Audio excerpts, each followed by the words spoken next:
ಅವಕಾಶ ಕೊಟ್ಟಂತ ನಿಮಗೆ ಧನ್ಯವಾದಗಳನ್ನು ಹೇಳ್ತಾ ನಾನು ಈ ಮನೆಯ ಸದಸ್ಯನಾಗಿ 2004ರಿಂದ ಕೆಲಸ ಕಾರ್ಯಗಳನ್ನು ಮಾಡ್ತಾ ಇದ್ದೇನೆ. ಬಹುಶಃ ಅವತ್ತಿನಿಂದ ಇವತ್ತಿನ ತನಕದ ಬೇರೆ ಬೇರೆ ಸರ್ಕಾರಗಳನ್ನು ಕೂಡ ಗಮನಿಸಿದ್ದೇನೆ. ಸರ್ಕಾರದ ಚಟುವಟಿಕೆಗಳನ್ನು ಬಹಳ ಹತ್ತಿರದಿಂದ ನೋಡ್ತಾ ಬಂದಿರುವಂತವನು. ಆದರೆ ಈ ಸರ್ಕಾರದಲ್ಲಿ ಕಳೆದ 19 ತಿಂಗಳ ಅವಧಿಯಲ್ಲಿ ನಾವು ಯಾವುದೇ ಶಾಸಕರು ಗೌರವದಿಂದ ಕೆಲಸ ಮಾಡುವಂತ ಪರಿಸ್ಥಿತಿ ನಿರ್ಮಾಣ ಆಗಿಲ್ಲ ಅನ್ನುವಂಥದ್ದನ್ನು ಅತ್ಯಂತ ವೇದನೆಯಿಂದ ನಾನು ಹೇಳ್ತಾ ಇದ್ದೇನೆ. ಈ ಹೊಸ ಸರ್ಕಾರ ಬಂದ ನಂತರ ಯಾವುದೇ ಅನುದಾನಗಳನ್ನ ನಮ್ಮ ಕ್ಷೇತ್ರಗಳಿಗೆ ಕೊಡದೆ ಗ್ರಾಮೀಣ ಪ್ರದೇಶದಲ್ಲಿ ಜನ ನಮ್ಮನ್ನ ದೂರುವಂತ, ನಮ್ಮನ್ನ ಶಪಿಸುವಂತ ಪರಿಸ್ಥಿತಿಗೆ ಈ ಸರ್ಕಾರ ತಂದೊಡ್ಡಿದೆ. ಇವತ್ತು ಒಂದೇ ಒಂದು ಗುದ್ದಲಿ ಪೂಜೆಯನ್ನ ಈ 2 ವರ್ಷದ ಅವಧಿಯಲ್ಲಿ ನಾವು ಯಾರೂ ಕೂಡ ಮಾಡ್ಲಿಕ್ಕೆ ಆಗ್ಲಿಲ್ಲ.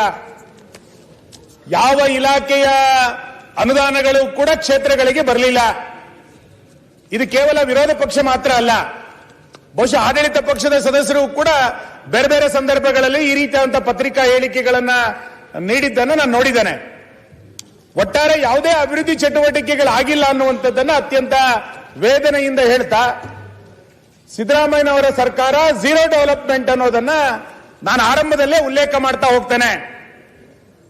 ನಾನು ಸರ್ಕಾರವನ್ನ ನಿಮ್ಮ ಮುಖಾಂತರ ಆಗ್ರಹವನ್ನು ಮಾಡುವಂತದ್ದು, ಕಳೆದ 2 ವರ್ಷದ ಅವಧಿಯಲ್ಲಿ ಈ ಸರ್ಕಾರ ಎಲ್ಲ ವಿಧಾನಸಭಾ ಕ್ಷೇತ್ರಗಳಿಗೆ ಯಾವ್ಯಾವ ಇಲಾಖೆನಲ್ಲಿ ಎಷ್ಟು ಅನುದಾನಗಳನ್ನು ಕೊಟ್ಟಿದೆ. ಈಗ ನಾವೇನಾರು ಅದನ್ನ ಅಂಕಿಅಂಶಗಳನ್ನು ಹೇಳ್ತಾ ಹೋದಾಗ ಬಹುಶಃ ಆಡಳಿತ ಪಕ್ಷದವರು ಕೂಡ ಅದನ್ನು ಕೊಟ್ಟಿದ್ದೇವೆ ಇದನ್ನು ಕೊಟ್ಟಿದ್ದೇವೆ ಅಂತೇಳಿ ನಂಗೆ ಉತ್ತರ ಕೊಡಬಹುದು.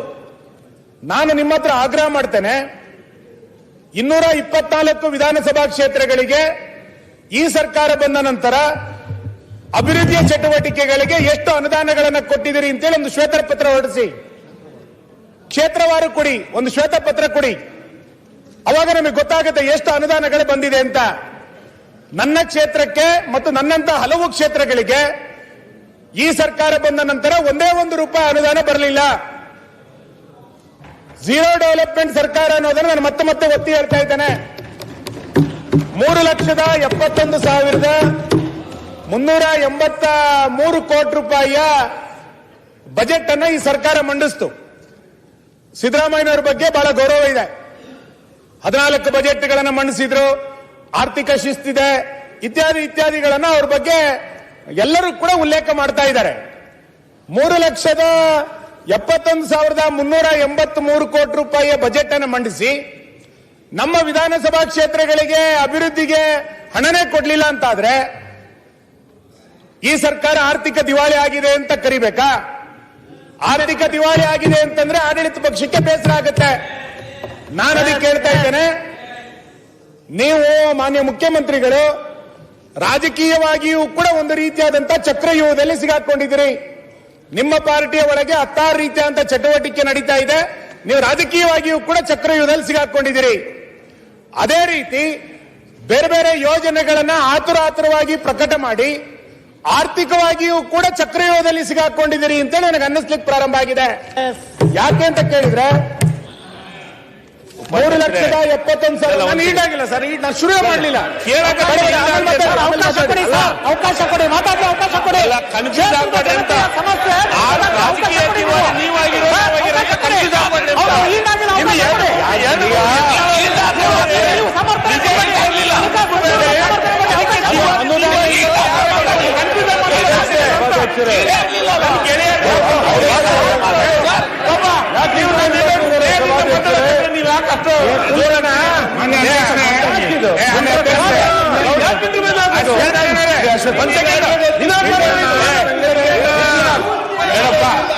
ಈಗ ಅವರಿಂದ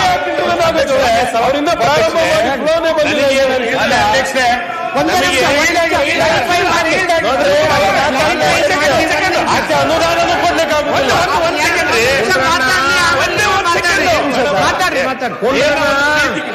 ಮಾನ್ಯ ಹೇಳ್ರಿ ಸಭಾಪತಿಗಳೇ, ನನಗೆ ಸುನಿಲ್ ಕುಮಾರ್ ಅವರು ಮಾತಾಡೋದು ಕೇಳಿದ್ರೆ ನನಗೇನ್ ಅನ್ಸುತ್ತಾ, ನಮ್ಮದು ಹೇಳ್ತಾರೋ ಅವ್ರ ಪಕ್ಷದ ಹೇಳ್ತಾರೋ ಅಂತ ಕನ್ಫ್ಯೂಸ್ ಆಗತ್ತೆ. ಯಾಕಂದ್ರೆ ಇರವ ಅಲ್ಲಿ 2 ಗುಂಪು, ಒಂದು 14 ಸಾಹೇಬ್ರದ ಗುಂಪು, ಇನ್ನೂ ಒಂದು ವಿಜೇಂದ್ರ ಅವ್ರ ಗುಂಪು.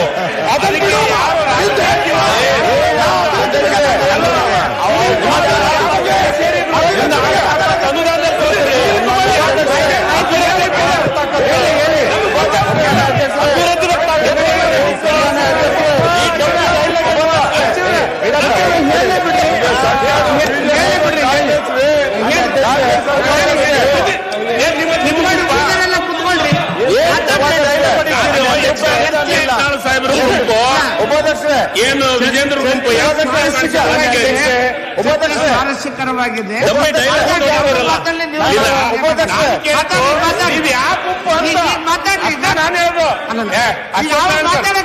ಗುಂಪಲ್ಲ ಅವರು ಅಶ್ವಥ್ ನಾರಾಯಣ ನಿಮ್ಮ ಗುಂಪಲ್ಲ ಕೇಳಕತ್ತೀನಿ ಅಷ್ಟೇ. ಅಲ್ಲ ಅವರು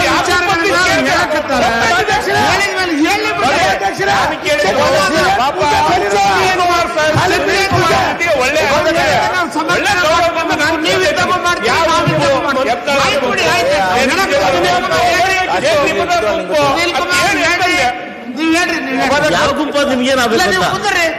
ಅಧ್ಯಕ್ಷರೇ ಒಂದು ನಿಮಿಷ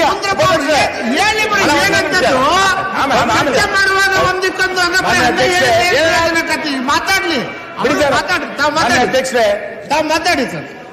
2022ರಲ್ಲಿ 22-23 ಬಜೆಟ್ನಲ್ಲಿ ಮತ್ತು ಈ ವರ್ಷದ ಬಜೆಟ್ನಲ್ಲಿ 24-25 ಬಜೆಟ್ನಲ್ಲಿ ಸರ್ಕಾರ ಯಾವ ಯೋಜನೆಗಳನ್ನ ಕೊಡ್ತಾ ಹಣಗಳನ್ನ ಯಾವ ರೀತಿ ಮೀಸಲಿಟ್ಟಿದೆ ಎನ್ನುವಂಥದ್ದು ನನ್ನ ಗಮನದಲ್ಲಿದೆ. 3,71,383 ಕೋಟಿ ರೂಪಾಯಿಯ ಬಜೆಟ್ನಲ್ಲಿ ಗ್ಯಾರಂಟಿ ಯೋಜನೆಗಳಿಗೆ ಕಳೆದ ವರ್ಷ 33,460 ಕೋಟಿ ರೂಪಾಯಿನ ಕಳೆದ ವರ್ಷ ಮೀಸಲಿಟ್ಟಿತ್ತು. ಈ ವರ್ಷ ಅದು 52,009 ಕೋಟಿಗೆ ಅದು ಏರಿಕೆ ಆಗಿದೆ. ವೇತನಕ್ಕೋಸ್ಕರ 80,434 ಕೋಟಿ ರೂಪಾಯಿಯನ್ನ ಈ ಸರ್ಕಾರ ಖರ್ಚು ಮಾಡ್ತಾ ಇದೆ. ವಿವಿಧ ಪಿಂಚಣಿಗಳಿಗೆ ಅಂತೇಳಿ ಈ ಸರ್ಕಾರ ಮೀಸಲಿಟ್ಟಿರುವಂತದ್ದು 32,355 ಕೋಟಿ ರೂಪಾಯಿಯನ್ನ, ಬಡ್ಡಿ ಪಾವತಿಗೋಸ್ಕರ 39,234 ಕೋಟಿ ರೂಪಾಯಿಯನ್ನ ಸರ್ಕಾರ ಕೊಡ್ತಾ ಇದೆ. ಇನ್ನು ಸಬ್ಸಿಡಿಗೆ ಅಂತೇಳಿ 25,904 ಕೋಟಿ ರೂಪಾಯಿ, ಸಾಮಾಜಿಕ ಪಿಂಚಣಿಗೆ ಅಂತೇಳಿ 10,230 ಕೋಟಿ ರೂಪಾಯಿಯನ್ನ ಕೊಡ್ತಾ ಇದೆ. ಇಷ್ಟೆಲ್ಲ ಅನುದಾನಗಳನ್ನ ಇದಿಷ್ಟು ಕೊಡ್ಲೇಬೇಕು, ಇದನ್ನೇನು ವ್ಯತ್ಯಾಸ ಮಾಡ್ಲಿಕ್ಕೆ ಆಗಲ್ಲ. ಇನ್ನು ಉಳಿಯೋದೆಷ್ಟು ಅಂತ ಕೇಳಿದ್ರೆ 56,000 ಕೋಟಿ ರೂಪಾಯಿ ಉಳಿತದೆ. ಈ 56,000 ಕೋಟಿ ರೂಪಾಯಿನಲ್ಲಿ ಯಾವ ಇಲಾಖೆಗೆ ಎಷ್ಟು ಕೊಟ್ಟಿದ್ದೀರಿ, ಯಾವ ಇಲಾಖೆಯ ಮುಖಾಂತರ ಏನು ಅಭಿವೃದ್ಧಿ ಚಟುವಟಿಕೆಗಳಾಗಿದೆ? ನಮ್ದು ಜನಕಲ್ಯಾಣದ ಸರ್ಕಾರ ಅಂತೇಳಿ ಸಮಾವೇಶ ನಡೆಯಿತು. ಯಾವ ಜನಕಲ್ಯಾಣದ ಯೋಜನೆಗಳು ಈ 56,000 ಕೋಟಿ ರೂಪಾಯಿ ನಡೀತು? ನಾನು ಮೊನ್ನೆ ಉಡುಪಿಯ ಕೆಡಿಪಿನಲ್ಲಿ ಜಿಲ್ಲಾ ಉಸ್ತುವಾರಿ ಸಚಿವರು ಬಂದಾಗ ಕೆಡಿಪಿಯ ಪ್ರೊಸೀಡಿಂಗ್ಸ್ ಗಳ ನೋಡ್ತಾ ಇದ್ದೆ. ನಾನು ಅದನ್ನ ಕೊನೆಗೆ ಬರ್ತೀನಿ ಆ ಪ್ರೊಸೀಡಿಂಗ್ಸ್ ಏನಾಗಿದೆ ಅಂತ. ಒಂದು ರೀತಿ ಆಯವ್ಯಯ ಅನ್ನುವಂಥದ್ದು ಆಯ ತಪ್ಪಿದೆ ಅಂತೇಳಿ ನನಗೆ ಅನ್ನಿಸ್ಲಿಕ್ಕೆ ಪ್ರಾರಂಭ ಆಗಿದೆ. ಯಾವುದೇ ಯೋಜನೆಗಳಿಗೆ ಅನುದಾನಗಳನ್ನು ಕೊಡಲಿಲ್ಲ, ಯಾವುದೇ ಇಲಾಖೆಗಳಿಗೆ ಇವತ್ತು ಅನುದಾನಗಳನ್ನು ಕೊಡಲಿಲ್ಲ. ನಮ್ಮ ಕ್ಷೇತ್ರದ ಶಾಸಕರುಗಳು ಗೌರವದಿಂದ ಓಡಾಡುವಂತ ಪರಿಸ್ಥಿತಿ ಇವತ್ತು 2 ವರ್ಷದಲ್ಲಿ ಈ ಸರ್ಕಾರ ಕೊಡ್ಲಿಲ್ಲ ಅಂತಾದ್ರೆ ಈ ಸದನದಲ್ಲಿ ಅದನ್ನು ಪ್ರಶ್ನೆ ಮಾಡಿದ್ರೆ ಇನ್ನೆಲ್ಲಿ ಪ್ರಶ್ನೆ ಮಾಡ್ಬೇಕು? ನಾವೆಲ್ಲರೂ ಕೂಡ 224 ವಿಧಾನಸಭಾ ಕ್ಷೇತ್ರದ ಸದಸ್ಯರು ಒಟ್ಟು ಸೇರಿಯೇ 3,71,000 ಕೋಟಿ ಬಜೆಟ್ ಅನ್ನ ನಾವು ಪಾಸ್ ಮಾಡಿಕೊಟ್ಟಿದ್ದೀವಿ. ಬರೀ ಆಡಳಿತ ಪಕ್ಷದವರು ಸೇರಿ ಪಾಸ್ ಮಾಡಿದ್ದಲ್ಲ, ಇದನ್ನ ನಾವು ಇದರಲ್ಲಿ ಪಾಲುದಾರ, ನಾವು ಪಾಸ್ ಮಾಡಿಕೊಟ್ಟಿದ್ದೀವಿ. 3,71,000 ಕೋಟಿ ರೂಪಾಯಿಯ ಬಜೆಟ್ ಅನ್ನ ಪಾಸ್ ಮಾಡಿಕೊಟ್ಟ ನಂತರ ನಮ್ಮ ಕ್ಷೇತ್ರಗಳಿಗೆ ₹1 ಅನುದಾನಗಳನ್ನು ಬರಲಿಲ್ಲ ಅಂತಾದ್ರೆ ಈ ಸರ್ಕಾರದಲ್ಲಿ ಯಾವ ರೀತಿ ಕೆಲಸವನ್ನ ಮಾಡ್ಲಿಕ್ಕೆ ಸಾಧ್ಯ ಆಗುತ್ತೆ? ಬಹಳ ಆಶ್ಚರ್ಯ ಅಂದ್ರೆ ಅಧ್ಯಕ್ಷರೇ, ನನ್ನ ಅನುಭವ, ನಾನು ಉಳಿದ ಶಾಸಕರ ಅನುಭವಕ್ಕೆ ನಾನು ಹೋಗೋದಿಲ್ಲ. ನಮ್ಮ ಅನುಭವದಲ್ಲಿ ಗುಂಡಿ ಮುಚ್ಚಲಿಕ್ಕೆ ಅನುದಾನವನ್ನ ಕೊಡಲಿಲ್ಲ ಈ ಸರ್ಕಾರ. ವ್ಯಾಪಕವಾಗಿ ಇಷ್ಟು ದೊಡ್ಡ ಪ್ರಮಾಣದಲ್ಲಿ ಮಳೆ ಬಂದಿದೆ, ಇಷ್ಟು ದೊಡ್ಡ ಪ್ರಮಾಣದಲ್ಲಿ ಪ್ರವಾಹ ಬಂದಿದೆ. ಗುಂಡಿ ಮುಚ್ಚಲಿಕ್ಕೆ ಹಣ ಕೊಡದಲೇ ಇರುವಂತಹ ಸರ್ಕಾರ ಇದು ಅನ್ನುವಂಥದ್ದನ್ನ ನಾನು ಅತ್ಯಂತ ವೇದನೆಯಿಂದ ಟೀಕೆ ಮಾಡ್ತಾ ಇಲ್ಲ, ನಾನು ಅತ್ಯಂತ ವೇದನೆಯಿಂದ ಹೇಳುವಂತ ಪರಿಸ್ಥಿತಿ ನಿರ್ಮಾಣ ಆಯಿತು. ಈ ಅತಿವೃಷ್ಟಿ ಮೇಲೆ ಚರ್ಚೆ ಮಾಡಿ ಅಂತ ಹೇಳಿ ಕೃಷ್ಣ ಬೈರೇಗೌಡ ಆ ಹಿನ್ನೆಲೆಯಲ್ಲಿ ಸ್ವಲ್ಪ ದಯಮಾಡಿ ಸುನೀಲ್ ಅವರು ಕಳೆದ ಬಾರಿ ಪ್ರಸ್ತಾಪ ಮಾಡಲೇ ಇಲ್ಲ. ಗುಂಡಿ ವಿಚಾರ ಇರ್ಬೋದು, ಅತಿವೃಷ್ಟಿ ವಿಚಾರ ಇರ್ಬೋದು, ಬೇರೆ ಬೇರೆ ವಿಚಾರಗಳನ್ನ ಪ್ರಸ್ತಾಪ ಮಾಡಿದ್ರೆ ಅದಕ್ಕೆ ತಯಾರಿದೆ ಸರ್ಕಾರ ದುಡ್ಡು ಕೊಡ್ಲಿಕ್ಕೆ. ಅರ್ಜೆಂಟ್ ಮಾಡಬೇಡಿ, ನಾನು ಅರ್ಜೆಂಟ್ ಏನಿಲ್ಲ. ವಿಚಾರ ಏನಿದೆ, ಗುಂಡಿ ಮುಚ್ಚಲಿಕ್ಕೆ ಕೊಟ್ಟಿಲ್ಲ ಅಂದ್ರೆ ಅದಕ್ಕೆ ಕೊಡ್ತಾ ಇದ್ದೀನಲ್ಲ. ಮಾನ್ಯ ಅಧ್ಯಕ್ಷರೇ, PWD ರಸ್ತೆಗಳನ್ನ ಈ ಸರ್ಕಾರ ಬಂದ ನಂತರ ಎಷ್ಟು ಡಾಂಬರೀಕರಣ ಆಯಿತು? ಎಷ್ಟು ರಾಜ್ಯ ಹೆದ್ದಾರಿಗಳು ಡಾಂಬರೀಕರಣ ಆಯಿತು? ಎಷ್ಟು ಜಿಲ್ಲಾ ಹೆದ್ದಾರಿಗಳನ್ನ ಡಾಂಬರೀಕರಣ ಆಗಿದೆ? ಸುಮ್ಮನೆ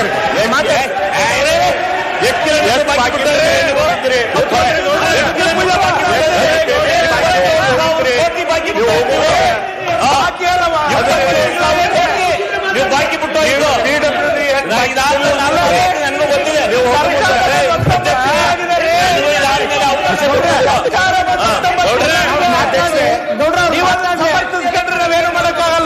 ಲೆಕ್ಕ ಕೊಡಿ ಅಧ್ಯಕ್ಷರೇ, ನೋಡ್ರಿ ಈ ಸರ್ಕಾರ ಬಂದ ನಂತರ ಯೋಜನೆಗಳನ್ನ ಪ್ರಸ್ತಾವನೆಗಳನ್ನು ತೆಗೆದುಕೊಳ್ತಾ ಇದ್ದಾರೆ. ಒಂದು ಟೆಂಡರ್ ಈ ಸರ್ಕಾರ ಮಾಡಲಿಲ್ಲ. ಜಿಲ್ಲಾ ಪಂಚಾಯಿತಿ, ತಾಲೂಕ್ ಪಂಚಾಯಿತಿಗಳಲ್ಲಿ ಮತ್ತು ಪಿಡಬ್ಲ್ಯೂಡಿಗಳಲ್ಲಿ ಪಟ್ಟಿ ತೆಗೆದುಕೊಳ್ತಾ ಇದ್ದಾರೆ. ಇಲ್ಲ ನಾನು ಹೇಳಿಲ್ಲ. ಈಗ ಒಂದು ಟೆಂಡರ್ ಇವತ್ತು ಡಿಸೆಂಬರ್ ಬಂತು, ಇನ್ನು 3 ತಿಂಗಳಲ್ಲಿ ಹಣ ಖರ್ಚು ಮಾಡ್ಲಿಕ್ಕೆ ಆಗುತ್ತಾ? ಬಜೆಟ್ ಪಾಸ್ ಮಾಡಿಕೊಟ್ಟಿದೀವಿ, 3 ತಿಂಗಳಲ್ಲಿ ಇಷ್ಟು ಹಣ ಪಾಸ್ ಮಾಡಿಕೊಟ್ಟಿದೀವಲ್ಲ, ಇನ್ನು 3 ತಿಂಗಳಲ್ಲಿ ಖರ್ಚು ಮಾಡ್ತೀರಾ ನೀವು? RDPR ನಲ್ಲಿ ಎಷ್ಟು ರಸ್ತೆ ನಿರ್ಮಾಣ ಆಯ್ತು? ಎಷ್ಟು ಹೊಸ ಗ್ರಾಮ ಪಂಚಾಯಿತಿಗಳು ನಿರ್ಮಾಣ ಆಗಿದೆ? ನಾನು ಮಾನ್ಯ ಅಧ್ಯಕ್ಷ ನಿಮಗೆ ಕೇಳ್ತೇನೆ, ಬಹಳ ರೈತರ ಪರವಾಗಿರುವಂತಹ ಸರ್ಕಾರ, ನಾವು ಗ್ರಾಮೀಣಾಭಿವೃದ್ಧಿಯ ಪರ ಸರ್ಕಾರ ಅಂತ ಹೇಳ್ತೀರಲ್ಲ, ಈ ಸರ್ಕಾರ ಬಂದ ನಂತರ ಎಷ್ಟು ಜನ ರೈತರಿಗೆ ನೀವು ವಿದ್ಯುತ್ ಸಂಪರ್ಕವನ್ನು ಕೊಟ್ಟಿದ್ದೀರಿ ಅಂತ ಇಡೀ ನೋಡೋಣ, ಟೇಬಲ್ ಮಾಡಿ. ಎಷ್ಟು ಜನ ರೈತರಿಗೆ ಬೋರ್ವೆಲ್ಗಳನ್ನ ತೋಡ್ಕೊಂಡಿದ್ದೇನೆ, ಅವನಿಗೆ ವಿದ್ಯುತ್ ಅನ್ನ ಸಂಪರ್ಕ ಮಾಡ್ಲಿಕ್ಕೆ ಎಷ್ಟು ಜನರಿಗೆ ಕೊಟ್ಟಿದ್ದೀರಿ? ಇಲ್ಲಿಯ ತನಕ ಉಚಿತವಾಗಿದ್ದನ್ನ 1,35,000 ಕೊಟ್ರೆ ಕಟ್ಟಬೇಕು ಅಂತ ಮಾಡಿದಿರಿ. ಆಗ್ಲಿ, ಅದನ್ನ ಕಟ್ಟಿದ್ದಂದ್ರೆ ಎಷ್ಟು ಜನ ರೈತರಿಗೆ ಸಂಪರ್ಕ ಕೊಟ್ಟಿದ್ದೀರಿ? ಎಷ್ಟು ಶಾಲಾ ಕೊಠಡಿಗಳ ಈ ಸರ್ಕಾರದಲ್ಲಿ ನಿರ್ಮಾಣ ಆಯ್ತು? ಆಶ್ಚರ್ಯ ಮಾನ್ಯ ಅಧ್ಯಕ್ಷರೇ, ನಮ್ಮ ಜಿಲ್ಲೆನಲ್ಲಿ, ಉಳಿದ ಜಿಲ್ಲೆಗಳ ಬಗ್ಗೆ ಉಳಿದ ಶಾಸಕರು ಹೇಳಿ, ನಮ್ಮ ಜಿಲ್ಲೆನಲ್ಲಿ, ಉಡುಪಿ ಜಿಲ್ಲೆನಲ್ಲಿ ಮಾನ್ಯ ನೀರಾವರಿ ಸಚಿವರು ಇಲ್ಲ, ಈಗ ಅದಕ್ಕೆ ಹೇಳ್ತಾ ಇದ್ದೆ, ಕಿಂಡಿ ಅಣೆಕಟ್ಟುಗಳಿಗೆ ಈಗ ಅಲ್ಲಿಗೆ ಹಾಕಬೇಕು. ಡಿಸೆಂಬರ್ ನಲ್ಲಿ, ನವೆಂಬರ್ ನಲ್ಲಿ 280 ಕಿಂಡಿ ಅಣೆಕಟ್ಟುಗಳನ್ನ ಉಡುಪಿ ಜಿಲ್ಲೆಯಲ್ಲಿ ನಾವು ಮಾಡಿದ್ದೇವೆ. ಕಿಂಡಿ ಅಣೆಕಟ್ಟುಗಳಿಗೆ ಅಲ್ಲಿಗೆ ಹಾಕಿ ಅಂತ ಕೇಳಿದ್ರೆ ದುಡ್ಡಿಲ್ಲ ಸರ್ ಅಂತ ಹೇಳ್ತಾನೆ ಇಂಜಿನಿಯರ್. ಈಗ ಅಣೆಕಟ್ಟಿಗೆ, ಕಿಂಡಿ ಅಣೆಕಟ್ಟಿಗೆ ಅಲ್ಲಿಗೆ ಹಾಕಲಿಲ್ಲ ಅಂದ್ರೆ ಇನ್ ಯಾವಾಗ ಅಲ್ಲಿಗೆ ಹಾಕ್ತೀರಿ? ಅಣೆಕಟ್ಟು ಕಟ್ಟೋದು ಬಿಡಿ, ದೂರದ ಮಾತದು. ಅಣೆಕಟ್ಟು, ಕಿಂಡಿ ಅಣೆಕಟ್ಟು ದೂರದ ಮಾತು. ಕಟ್ಟಿರುವಂತ ಕಿಂಡಿ ಅಣೆಕಟ್ಟುಗಳಿಗೆ ಹಲಿಗೆ ಹಾಕ್ಲಿಕ್ಕೆ ಈ ಸರ್ಕಾರ ದುಡ್ಡು ಕೊಡ್ಲಿಲ್ಲ ಈ ವರ್ಷ. ಆ ನೀರು ಇವತ್ತು ಪೋಲಾದ್ರೆ ಅಂತರ್ಜಲದ ಬಗ್ಗೆ ಬಹಳ ಮಾತಾಡ್ತೀವಿ. ಈಗ ನಾವು ಎಷ್ಟು ಶಾಲಾ ಕೊಠಡಿಗಳು ನಿರ್ಮಾಣ ಆಯ್ತು? ವಿವೇಕ ಯೋಜನೆ ಅಡಿನಲ್ಲಿ ನಮ್ಮ ಸರ್ಕಾರ ಕೊಟ್ಟಂತ ಶಾಲೆಗಳನ್ನ ಇವತ್ತಿನ ತನಕ ಕಂಪ್ಲೀಟ್ ಮಾಡಲಿಲ್ಲ. 8,000 ಕೊಠಡಿಗಳನ್ನ ನಮ್ಮ ಸರ್ಕಾರದಲ್ಲಿ ಕೊಟ್ಟಿದ್ವಿ, ಇವತ್ತಿನ ತನಕ ಕಂಪ್ಲೀಟ್ ಮಾಡಲಿಲ್ಲ. ಯಾಕೆ? ಈ ಸರ್ಕಾರದಲ್ಲಿ ಶಿಕ್ಷಣದ ಬಗ್ಗೆ ಆದ್ಯತೆ ಇಲ್ವಾ? ಕೃಷಿ ಬಗ್ಗೆ ಆದ್ಯತೆ ಇಲ್ವಾ? ಲೋಕೋಪಯೋಗಿ ಬಗ್ಗೆ ಆದ್ಯತೆ ಇಲ್ವಾ? ರಸ್ತೆಗಳಲ್ಲಿ ಓಡಾಡೋದು ಬೇಡ ಜನ? ನೀರಾವರಿಗಳಲ್ಲಿ ಎಷ್ಟು ಕಿಲೋಮೀಟರ್ ವಿಸ್ತರಣೆ ಆಯ್ತು? ನೀರಾವರಿ ಯೋಜನೆಗಳು ಎಷ್ಟು ಎಕರೆಗೆ ನೀರಾವರಿಯನ್ನು ವಿಸ್ತರಣೆ ಮಾಡಿದ್ರಿ? ವಸತಿ ಯೋಜನೆ ಅಡಿನಲ್ಲಿ ಸಿದ್ದು ಹೇಳ್ತಾ ಇದ್ರಿ, ಈಗ ಒಂದು ಮನೆ ಬರಲಿಲ್ಲ ಅಧ್ಯಕ್ಷ. 2 ವರ್ಷದಿಂದ ಒಂದು ಮನೆ ಬರಲಿಲ್ಲ. ಆಶ್ರಯ ಯೋಜನೆ ಅಡಿನಲ್ಲಿ ಒಂದು ಮೀಟಿಂಗ್ ಕೊಡ್ಲಿಲ್ಲ ಅಧ್ಯಕ್ಷ. ಅಣ್ಣ, 1 ನಿಮಿಷ.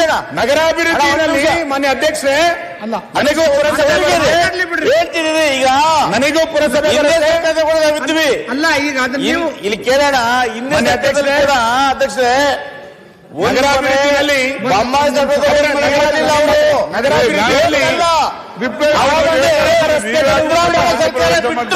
ಯಾವ ನಗರದ ರಸ್ತೆಗಳು ಕೂಡ ಉತ್ತರ ಕೊಡುವಾಗ ಅವ್ರ ಸರ್ಕಾರ ಈಗ ಅವ್ರ ಸರ್ಕಾರ, ನಮ್ಮ ಸರ್ಕಾರ ಕ್ಷೇತ್ರಕ್ಕೂ ಬೇಕು ಗ್ರಾಂಟ್.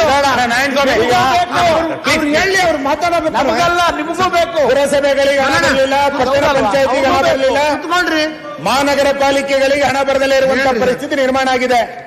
ಜಲ್ ಜೀವನ್ ಮಿಷನ್ನಿನ ಪ್ರಗತಿಯ ಬಗ್ಗೆ ಹೇಳಲಿಕ್ಕೆ ಹೋದ್ರೆ ಬಹಳ ದೊಡ್ಡದಿದೆ. ಜಲ್ ಜೀವನ್ ಮಿಷನ್ ಏನಾಗಿದೆ ಅಂತ ಮಾನ್ಯ ಅಧ್ಯಕ್ಷರೇ, ನಾನು ಕೆಲವು ಅಂಕಿಅಂಶಗಳನ್ನು ಮಾತ್ರ ಉಲ್ಲೇಖ ಮಾಡ್ತೇನೆ, ಬಹಳ ಎಲ್ಲರಿಗೂ ವಿವರಕ್ಕೆ ಹೋಗೋದಿಲ್ಲ. ಶಾಸಕರಿಗೆ ಎಷ್ಟು ಅಪಮಾನಗಳಾಗ್ತಾ ಇದೆ ಅಂತಂದ್ರೆ, ಮಾನ್ಯ ಶಿವರಾಜ್ ತಂಗಡಿಯವರು ಎದ್ನೆತ್ಕೊಂಡು ಮಾತಾಡಿದ್ರು. ನಮ್ಮ ಸರ್ಕಾರದಲ್ಲಿ ಕನ್ನಡ ಮತ್ತು ಸಂಸ್ಕೃತಿ ಇಲಾಖೆಗೆ 379 ಕೋಟಿ ರೂಪಾಯಿನ ಕೊಟ್ಟಿದ್ವಿ. ಈ ಸರ್ಕಾರ 240 ಕೋಟಿ ರೂಪಾಯಿ ಕೊಟ್ಟಿದೆ. ಕ್ರೀಡಾ ಇಲಾಖೆನಲ್ಲಿ ನಮ್ಮ ಸರ್ಕಾರದಲ್ಲಿ 394 ಕೋಟಿ ರೂಪಾಯಿ ಕೊಟ್ಟಿದ್ರೆ, ಈ ಸರ್ಕಾರ 150 ಕೋಟಿ ರೂಪಾಯಿನ ಕೊಟ್ಟಿದೆ. ಲೋಕೋಪಯೋಗಿ ಇಲಾಖೆದಂತೂ ಉಲ್ಲೇಖ ಮಾಡುವಂತ ಅಗತ್ಯನೇ ಇಲ್ಲ. ಎಷ್ಟು ಕೊಟ್ಟಿದ್ದೀವಿ, ಎಷ್ಟು ಬಿಲ್ ಕೊಟ್ಟಿದ್ದೀರಿ ಅನ್ನೋದು ನಂತರ ಬರ್ತೇನೆ ನಾನು ಅದಕ್ಕೆ. ಭಾರಿ ಸಣ್ಣ ನೀರಾವರಿ ಇಲಾಖೆನಲ್ಲಿ ಮಾನ್ಯ ಅಧ್ಯಕ್ಷರೇ 1,111 ಕೋಟಿ ರೂಪಾಯಿಯನ್ನ ಕಡಿತ ಮಾಡಿದ್ದಾರೆ. ನಮ್ಮ ಸರ್ಕಾರದಲ್ಲಿ ಕೊಟ್ಟಂತ ಅನುದಾನಕ್ಕೂ ಈ ಸರ್ಕಾರಕ್ಕೂ 1,000 ಕೋಟಿ ರೂಪಾಯಿ ಡಿಫರೆನ್ಸ್. ನಾವು ಕೊಟ್ಟಂತ ಯೋಜನೆಗಳಿಗೂ ಈ ಕೊಟ್ಟಕ್ಕೂ ಇನ್ನೆಲ್ಲಿಂದ ದುಡ್ಡು ಕೊಡ್ಲಿಕ್ಕೆ ಸಾಧ್ಯ ಇದೆ? ಮಾನ್ಯ ಅಧ್ಯಕ್ಷರೇ, ಎಲ್ಲ ಶಾಸಕರು ಬಹುಶಃ ಆಡಳಿತ ಪಕ್ಷದವರು ಕೂಡ ಇದಕ್ಕೆ ಬೆಂಬಲ ಕೊಡ್ತಾರೆ. ಏನು ಅಂತ ಕೇಳಿದ್ರೆ, ಅಂಬೇಡ್ಕರ್ ಅಭಿವೃದ್ಧಿ ನಿಗಮ ಅಂಬೇಡ್ಕರ್ ಅಭಿವೃದ್ಧಿ ನಿಗಮದಲ್ಲಿ ಗಂಗಾ ಕಲ್ಯಾಣಕ್ಕೆ ನಮ್ಮ ಸರ್ಕಾರ ಕೊಟ್ಟಿದ್ದು 60 ಕೋಟಿ ರೂಪಾಯಿ. ಒಂದ್ ನಿಮಿಷ, ಈ ಸರ್ಕಾರ ಕೊಟ್ಟಿರೋದು 40 ಕೋಟಿ ಮಾನ್ಯ ರೂಪಾಯಿ. ಅಧ್ಯಕ್ಷರೇ, 20 ಕೋಟಿ ರೂಪಾಯಿಯನ್ನ ಕಳ್ಕೊಂಡ್ವಿ ನಾವು. ನಾವು ಯಾವುದೇ ಕಾರಣಕ್ಕೂ ನಿಮ್ ಜೊತೆ ಬೆಂಬಲ ಯಾವ ಯೋಜನೆಗಳಿಗೆ ಮಾನ್ಯ ಅಧ್ಯಕ್ಷರೇ ನಮಗೆ ಹೇಳಿ ಬಿಡು, ವಾರ್ಷಿಕವಾಗಿ 300 ಕೋಟಿ ರೂಪಾಯಿ ಏನಕ್ಕಾಗಿದೆ ನಮಗೂ ಅವಕಾಶ ಕೊಟ್ಟರೆ ಇರ್ತೀವಿ.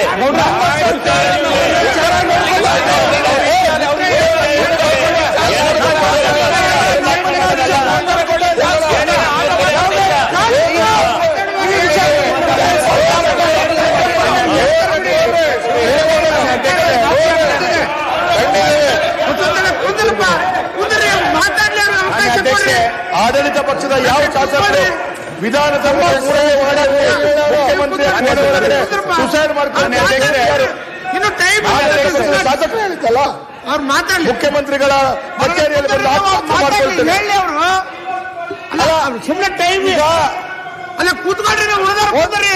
ಒಂದು ಮಾನ್ಯ ಸಭಾಧ್ಯಕ್ಷ ಒಂದೇ ರಿಕ್ವೆಸ್ಟ್, ಮಾನ್ಯ ಸುರೇಣ ಒಂದೊಂದು ರಿಕ್ವೆಸ್ಟ್, ಇದು ಎದ್ದು ಬಿಡ್ತೀರಪ್ಪ. ನೋಡಿ, ನಾನು ಅಂಕಿಅಂಶಗಳನ್ನು ಹೇಳ್ತಾ ಇದ್ದೀನಿ. ದೇವರಾಜ ಅರಸು ಹಿಂದುಳಿದ ವರ್ಗದ ಅಭಿವೃದ್ಧಿ ನಿಗಮದಲ್ಲಿ ಸ್ವಉದ್ಯೋಗಕ್ಕೆ ಸಾಲ ಯೋಜನೆಯನ್ನು ಕೊಡ್ತಾರೆ.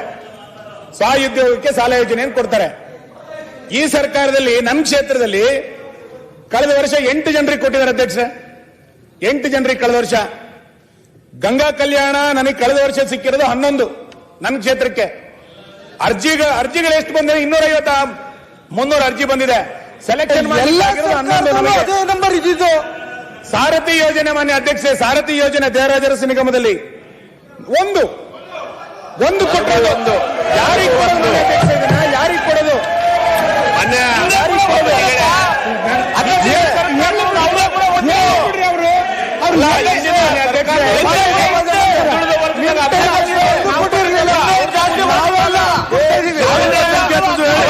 ಅಲ್ಪಸಂಖ್ಯಾತರಿಗೆ ಬಾರಿ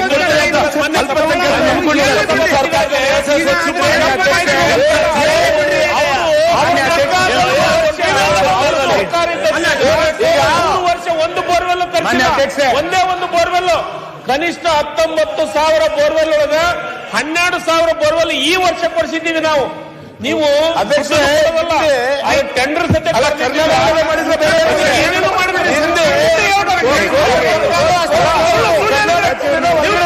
ಸುಳ್ಳು ಬಿಟ್ಟರೆ ಬಟ್ಟೆ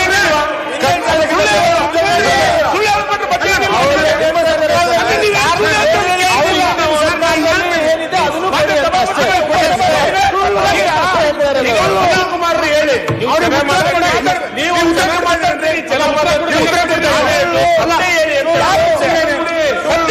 ನಿಮಿಷ ಮಾನ್ಯ ಅಧ್ಯಕ್ಷೆ, ದಯಮಾಡಿ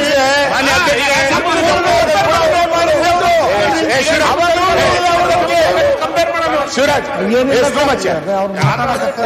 ಇಲ್ಲ, ನಾನು ಸುಳ್ಳು ಹೇಳಕತ್ತೀರಿ. ನಾನು ಸುಳ್ಳು ಹೇಳ್ತೇನೆ. ಆಯ್ತು,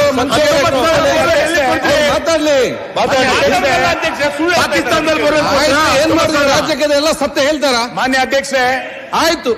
ಮಾನ್ಯ ಅಧ್ಯಕ್ಷೆ ಅವ್ರೇನ್ ಹೇಳ್ತಾರೆ? ಅವ್ರು ಆಮೇಲೆ ಹೇಳ್ತೀನಿ. ನೀವು ಹೇಳೋದ್ ಬೇಡ. ಕೇಳಿಸ್ಕೊಂಡಿದ್ದೀನಿ, ನಾನು ಕೇಳಿಸ್ಕೊಂಡಿದ್ದೀನಿ ಬಿಡಿ. ಹೇಳ್ದು ಕೇಳಿ, ನಾನು ಕೇಳಿಸ್ಕೊಂಡಿದ್ದೀನಿ ಬಿಡಿ ಅಧ್ಯಕ್ಷೆ. ಮಾನ್ಯ ಅಧ್ಯಕ್ಷೆ, ನಾನು ಏನಕ್ಕೆ ಕೊಟ್ಟಿದ್ದೀನಿ ಅಂದ್ರೆ, ಈಗ ನಾವು ಹೇಳಿದಾಗ ನೀವ್ ಹಂಗ್ ಮಾಡಿಲ್ವಾ? ನಾವು ಹಂಗ್ ಮಾಡಿದಕ್ಕೆ ಇಲ್ಲಿ ಬಂದು ಕೂತಿದೀವಲ್ಲ, ನಾವು ಅದಕ್ಕೆ ಇಲ್ಲಿ ಕೂತಿರೋದು. ಅವಕಾಶ ಇದೆ, ಆದ್ರೆ ನಾವು ಹಿಂದೆ ಗಮನಿಸ್ತಾ ಇದ್ದಾರೆ. ಆಡಳಿತ ಪಕ್ಷ ನಾನು ಹೇಳ್ತೇನೆ ಅಧ್ಯಕ್ಷರೇ, ಆಡಳಿತ ಪಕ್ಷ ಸಾಲ ಇಟ್ಟೋಗಿದ್ದು ಟೆಂಡರ್ ಕರೆದು ನೋಡಿ, ಅದನ್ನ ತೀರಿಸ್ತಾ ಇದೀವಿ ಅಂತ ನೋಡಿ. ಅದು ನೋಡಿ,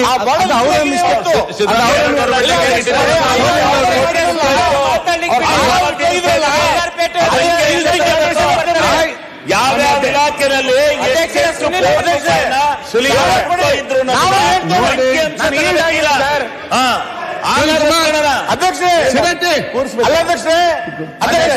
25,000 ಕೋಟಿ ಅವ್ರು ಸಾಲ ಇಟ್ಟೋದ್ರು. ಆಯ್ತು, ನಾನು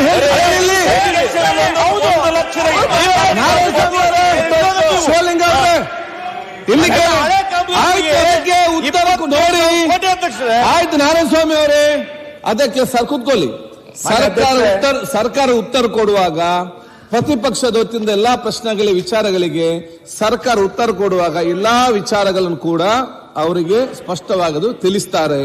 ಇಲ್ಲಿ ಪ್ರಶ್ನೆ ಏನಿದೆ, ಈ ಸಲ ಅವರು ಪ್ರತಿಪಕ್ಷದಲ್ಲಿದ್ದಾಗ ಪ್ರತಿಪಕ್ಷ ಅಂತ ಏನನ್ನು ಮಾತಾಡಬೇಕಾ ಆ ವಿಚಾರ ಮಾತಾಡ್ತಾರೆ. ನೀವತ್ತು ಈ ಕಡೆ ಇದ್ದೀರಿ, ನೀವೇನ್ ಹೇಳ್ತೀರಿ, ಹಿಂದೆ ನೀವು ಹಾಗೆ ಮಾತಾಡ್ಲಿಲ್ಲ ಹೀಗೆ ಮಾತಾಡಿದ್ದಾರೆ, ಅದು ಅವರ ಮಿಸ್ಟೇಕ್ ಅಲ್ಲ, ಸೀಟಿನ ಮಿಸ್ಟೇಕ್. ಈ ಕಡೆ ಬಂದಾಗ ನೀವು ಹೀಗೆ ಮಾಡ್ತೀರಿ, ಆ ಕಡೆ ಬಂದಾಗ ಆ ಕಡೆ ಆಗ್ತೀವಿ. ಈಗ ಅವ್ರು ಏನು ಮಾತಾಡ್ತಾರೆ ಆ ವಿಚಾರ ಎಲ್ಲ ಕೂಡ ಮಾತಾಡ್ಲಿ, ನೀವು ಸಮಾಧಾನ ಸ್ವಲ್ಪ ಕೇಳಿ. ಮತ್ತು ನೀವೆಲ್ಲ ವಿಚಾರ ಆಯ್ತಪ್ಪ, ನೀವು ಯಾಕೆ ಹಿಂದೆ ಮಾತಾಡ್ತೀರಿ? ಆದ ಕಾರಣ ಈಗ ಅನುದಾನದ ಬಗ್ಗೆ ಚರ್ಚೆ ಆ ಕಡೆ ಈ ಕಡೆ. ನಿಮ್ಗೆ ಯಾರಿಗಾದ್ರೂ ಜಾಸ್ತಿ ಅನುದಾನ ಬೇಕಾ? ನನ್ನೊಂದು ಸಲಹೆ ಇದೆ, ನೀವು ಸ್ಪೀಕರ್ ಆಗಿ ನಿಮ್ಗೆಲ್ಲರಿಗೂ ಎಷ್ಟು ಅನುದಾನ ಸಿಗ್ತದೆ ಈಗ ತಾವು ಮುಂದುವರಿಸಿ. ಮಾನ್ಯ ಅಧ್ಯಕ್ಷರೇ, ನಿಜವಾಗಿ ಅಭಿವೃದ್ಧಿ ಅಂತ ಪ್ರಗತಿ ಅಂತ ಕಂಡಿದ್ದು ನಿಮ್ಮ ಕಚೇರಿ, ನಿಮ್ಮ ವಿಧಾನಸೌಧ, ನಿಮ್ಮ ಫೋಟೋಗಳು, ನಿಮ್ಮ ಪೀಠ, ಇದು ಮಾತ್ರ ಅಭಿವೃದ್ಧಿ ಆಗಿದ್ದು. ಉಳಿದು ಯಾವುದೂ ಅಭಿವೃದ್ಧಿ ಆಗಲಿಲ್ಲ. ಬೆಂಗಳೂರಿನ ವಿಧಾನಸೌಧ ಈಗ ನಿಮ್ ಪೀಠ ಅಭಿವೃದ್ಧಿ ಮಾಡಿದ್ರಿ, ಇನ್ನು ಹೊರಗಡೆ ಒಂದಿಷ್ಟು ಫೋಟೋಗಳನ್ನು ಮಾಡಿದ್ರೆ ಅದು ಅಭಿವೃದ್ಧಿ. ಅದನ್ನ ಬಿಟ್ರೆ ಉಳಿದು ಯಾವ ಅಭಿವೃದ್ಧಿಗಳನ್ನು ಕೂಡ ಈ ಸರ್ಕಾರ ಮಾಡಲಿಲ್ಲ.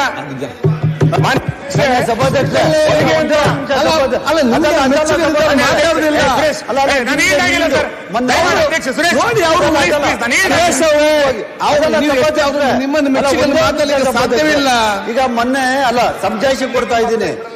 ಮೊನ್ನೆ ಬ್ಯಾಲೆನ್ಸ್ ಇತ್ತಲ್ಲ ಸಭಾಧ್ಯಕ್ಷರೇ, ನಾನು ಹೇಳ್ದೆ ಅದೇ ಹೌಸಲ್ಲಿ ಹೇಳಿದ್ನಲ್ಲ, 1,000 ಕೋಟಿ ಬ್ಯಾಲೆನ್ಸ್ ಇಟ್ಟಿದ್ದಾರೆ UDL ಅಂತ ಹೇಳಿ, 7 ಕೋಟಿ ಅಷ್ಟೇನೆ. ಮುಖ್ಯಮಂತ್ರಿಗಳು ಇವತ್ತು ಹೇಳಿದ್ದಾರೆ ಸಭಾಧ್ಯಕ್ಷರೇ, ಇವ್ರು ಮಾಡಿದಂತ ಸಾಲನ ಸ್ವಲ್ಪ ತೀರ್ಸು ಅಂತ ಹೇಳಿದ್ದಾರೆ. ಅದನ್ನ ಉತ್ತರ ಕೊಡಿ. ಏನಪ್ಪಾ ಮಾನ್ಯ ಅಧ್ಯಕ್ಷ, ನಾನು ಎಲ್ಲಾ ಸದಸ್ಯರಿಗೆ ಮಂತ್ರಿಗಳಿಗೆ ಹೇಳುದಿಷ್ಟೇ, ಅಲ್ಲಿಂದ ನಿಮ್ಮನ್ನು ಮೆಚ್ಚುಗೆ ವ್ಯಕ್ತಪಡಿಸಿ ಮಾತ್ರ ಯಾವ್ದು ಕೂಡ ಹೇಳುದಿಲ್ಲ. ಅವರಿಗೆ ಆದ ನೋವುಗಳನ್ನು ನಾವು ಖಂಡಿತವಾಗಿ ಹೇಳ್ತಾ ಹೋಗ್ತಾ ಇರ್ತಾರೆ, ಅದ್ರಲ್ಲಿ ಹೆಚ್ಚು ಕಮ್ಮಿ ಇರ್ಬೋದು. ತಾವು ದಯವಿಟ್ಟು ಒಂದು ಅರ್ಧ ಗಂಟೆ ಕರೆಕ್ಟ್ ಆಗಿ ಕೂತ್ಕೊಳ್ಳಿ. ಮಾನ್ಯ ಅಧ್ಯಕ್ಷ, ಅವ್ರು ಬೇಗ ಮುಗಿಸ್ಲಿ, ಮತ್ತೆ ತಾವು ಚರ್ಚೆ ಮಾಡಿ ಸ್ಪಷ್ಟವಾದ ಉತ್ತರ ಸರ್ಕಾರ ಕೊಡಿ. ಮಾನ್ಯ ಅಧ್ಯಕ್ಷರೇ, 22-23ನೇ ಸಾಲಿನಲ್ಲಿ ನಮ್ಮ ಜಿಲ್ಲೆನಲ್ಲಿ ಮಹಿಳೆಯರಿಗೆ ಹೊಲಿಗೆ ಯಂತ್ರ ವಿತರಣೆಗೆ 1345 ಅರ್ಜಿ ಬಂದಿದ್ರೆ ನಾವು ಕೊಟ್ಟಿರೋದು 185 ಜನರಿಗೆ ಇಡೀ ಜಿಲ್ಲೆನಲ್ಲಿ. ಅಂದ್ರೆ ನಿಗಮ ಮಂಡಳಿಗಳಲ್ಲಿ ಎಷ್ಟು ರೀತಿಯಾದಂತ ಅನುದಾನಗಳು ಕಡಿತ ಆಗಿದೆ ನಿಮಗೆ ಗೊತ್ತು. ಕರಾವಳಿ ಅಭಿವೃದ್ಧಿ ಪ್ರಾಧಿಕಾರದಲ್ಲಿ ಎಷ್ಟು ಹಣ ಬಂತು, ಮಲೆನಾಡು ಅಭಿವೃದ್ಧಿನಲ್ಲಿ ಎಷ್ಟು ಹಣ ಕೊಟ್ಟಿದ್ದಾರೆ, ಬಯಲುಸೀಮಾ ಅಭಿವೃದ್ಧಿ ನಿಗಮದಲ್ಲಿ ಎಷ್ಟು ಹಣ ಕೊಟ್ಟಿದ್ದಾರೆ, ಒಕ್ಕಲಿಗರ ಅಭಿವೃದ್ಧಿ ನಿಗಮಕ್ಕೆ ಎಷ್ಟು ಕೊಟ್ಟಿದ್ದಾರೆ, ಲಿಂಗಾಯತರ ಅಭಿವೃದ್ಧಿ ನಿಗಮಕ್ಕೆ ಎಷ್ಟು ಕೊಟ್ಟಿದ್ದಾರೆ, ಮಾಚಿದೇವಿ ಅಭಿವೃದ್ಧಿ ನಿಗಮಕ್ಕೆ ಎಷ್ಟು ಕೊಟ್ಟಿದ್ದಾರೆ, ನಾರಾಯಣಗುರು ಅಭಿವೃದ್ಧಿ ನಿಗಮಕ್ಕೆ ಎಷ್ಟು ಕೊಟ್ಟಿದ್ದಾರೆ. ಅಂದ್ರೆ ಎಲ್ಲ ನಿಗಮಗಳನ್ನ ಹೇಳ್ತಾ ಹೋದ್ರೆ ಬೋವಿ ನಿಗಮಕ್ಕೆ ಎಷ್ಟು ಕೊಟ್ಟು, ಯಾವ ನಿಗಮಗಳಿಗೂ ಕೂಡ ಈ ಸರ್ಕಾರ ಹಣ ಕೊಡ್ಲಿಲ್ಲ ಅನ್ನುವಂಥದ್ದು ನನ್ನ ಪ್ರಶ್ನೆ ಇಲ್ಲಿ. ಅದಕ್ಕೆ ಚರ್ಚೆ ಮಾಡ್ತಾ ಇರೋದು. ನಾನು ಅದಕ್ಕೆ ಟೀಕೆ ಮಾಡ್ಲಿಕ್ಕೆ ಹೋಗಲ್ಲ ಅಂತ ಹೇಳಿದೆ. ಈ ಎಲ್ಲ ಹಿನ್ನೆಲೆಯಲ್ಲಿ ಬಹಳ ನಾನು ಹೇಳಿದ್ರೆ 59,000 ಕೋಟಿ ರೂಪಾಯಿಯನ್ನ ಅಭಿವೃದ್ಧಿ ಚಟುವಟಿಕೆಗೆ ಅಂತ ಇಟ್ಟು ಉಳಿದ ಅಭಿವೃದ್ಧಿಗಳನ್ನ ಮಾಡುವಂತ ಪ್ರಯತ್ನವನ್ನು ಮಾಡಿದ್ದಾರೆ. ಮಾನ್ಯ ಸಿದ್ದರಾಮಯ್ಯನವರು ಮಾತಾಡ್ಬೇಕಾದ್ರೆ ಒಳಗೆ ಹೊರಗಡೆ ಭಾರಿ ಮಾತಾಡ್ಬೇಕಾದ್ರೆ ಎಲ್ಲ ಸಂದರ್ಭದಲ್ಲೂ ಕೂಡ ಹೇಳ್ತಾರೆ, ಏನು ನಾವು ಪರಿಶಿಷ್ಟ ಜಾತಿ ಪರಿಶಿಷ್ಟ ಪಂಗಡದ ಪರ ಇರೋರು, ನಾವು SCP TSP ಆಕ್ಟ್ ಅನ್ನ ತಂದಂತವ್ರು. ಮಾತಾಡಿ. SCP TSP ಆಕ್ಟ್ ಅನ್ನ ತಂದಂತವ್ರು. ನಾನು ಅದಕ್ಕೆ 100 ಅಭಿನಂದನೆಗಳನ್ನು ಹೇಳ್ತಾನೆ. ಹೌದು, SCP TSP ಆಕ್ಟ್ ಅಂತ ತಂದದ್ ನೀವೇ, ನಿಮಗೆ ಆ ಕಿರೀಟ ಯಾವತ್ತಿದ್ರು ನಮ್ಗಿದೆ ಕಿರೀಟ.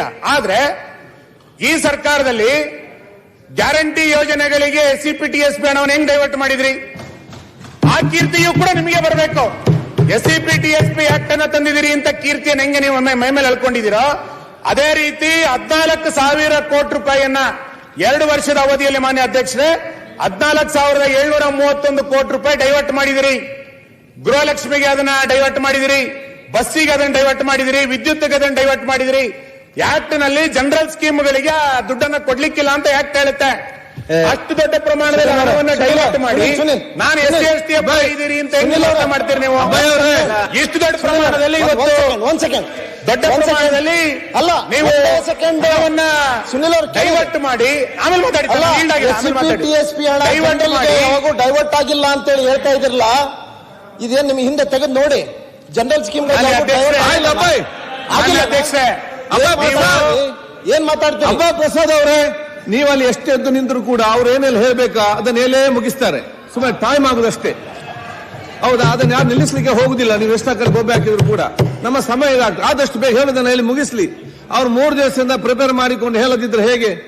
ಅವಕಾಶ ಕೊಡಿ ಅವರಿಗೆ. ಒಂದ್ ಸ್ವಲ್ಪ ಡೈವರ್ಷನ್ ಮಾಡಕ್ ಬಿಡಿ ಸರ್. ಹೋಗ್ಲಿ, ಇದು ಇದು ನನ್ನ ಮಾತು ಮಾತ್ರ ಅಲ್ಲ.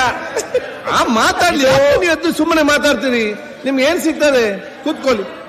SCP TSP ಹಣವನ್ನ ಗ್ಯಾರಂಟಿ ಯೋಜನೆಗಳಿಗೆ ಇಷ್ಟು ದೊಡ್ಡ ಪ್ರಮಾಣದಲ್ಲಿ ಡೈವರ್ಟ್ ಮಾಡಿ ಆ ಸಮುದಾಯಕ್ಕೆ ಈ ಸರ್ಕಾರ ಯಾವುದೇ ಯೋಜನೆಗಳನ್ನ ಕೊಡದೆ ಅನ್ಯಾಯ ಮಾಡಿದೆ ಅನ್ನೋದು ಅಂಕಿಅಂಶಗಳು ಹೇಳ್ತಾ ಇರೋದು, ನಾನೆಲ್ಲ ಹೇಳ್ತಾ ಇರೋಂಥದ್ದು. ಆ ಹಿನ್ನೆಲೆಯಲ್ಲಿ ಇದನ್ನು ಗಮನಿಸಬೇಕು ಅಂತ ನಾನು ಆಗ್ಲೇ ಹೇಳಿದೆ. ಏನು ಬರೀ ಇದು ನನ್ನ ಮಾತು, ನಾವು ಆಡಳಿತ ವಿರೋಧ ಪಕ್ಷದವ್ರು ಮಾತ್ರ ಮಾತಾಡ್ತಿರೋದ ನಮಗೆ ಹಣ ಇಲ್ಲ ಅಂತ. ಮಾನ್ಯ ಉಪಮುಖ್ಯಮಂತ್ರಿಗಳು ಕೊಟ್ಟಂತ ಹೇಳಿಕೆ ಏನು? ಅಭಿವೃದ್ಧಿ ಕಾಮಗಾರಿಗೆ ಅನುದಾನ ಕೊಡೋಕ್ಕಾಗಲ್ಲ. ಹೇಳಿಕೆ ನೋಡಿ ಚರ್ಚೆ ಮಾಡಬೇಡಿ ಇಲ್ಲಿ. ಸರ್ ಅವರೇ ಹೇಳುವುದು, ನಾವಲ್ಲೇ ಹೇಳಿರೋದು, ನಾನು ಹೇಳಿರೋದಲ್ಲ. ಇದನ್ನ ಉಪಮುಖ್ಯಮಂತ್ರಿಗಳು ಕೊಟ್ಟಿರುವಂತ ಹೇಳಿಕೆ ಸ್ಟೇಟ್ಮೆಂಟ್ ಅಲ್ಲ, ಸ್ಟೇಟ್ಮೆಂಟ್ ಅಲ್ಲ, ಅಫಿಷಿಯಲ್ ಹೇಳಿರೋದು. ಅವರು ಅಭಿವೃದ್ಧಿ ವಿಚಾರದಲ್ಲಿ